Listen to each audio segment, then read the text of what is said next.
మీ అందరికీ మాతృదినోత్సవ శుభాకాంక్షలు. మనందరికీ వేర్వేరు తల్లులు ఉండవచ్చు.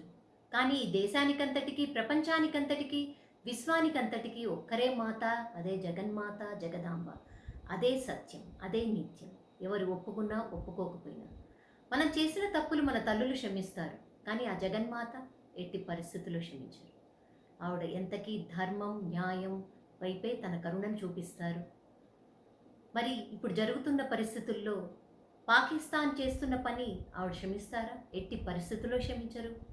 మహిషాసురుణ్ణి ఆవిడ శిక్షించలేదా? వాడి పాపం పండిన తర్వాత, టైం వచ్చిన తర్వాత శిక్షించారు. అలానే పాకిస్తాన్‌కి కూడా ఇప్పుడు టైం వచ్చింది. భారత్ చేత దానికి సరైన పనిష్మెంట్ ఇప్పించే బాధ్యత జగదాంబ తీసుకున్నారు. సో మనందరం we all should support our country. జై భారత్! జై హింద్!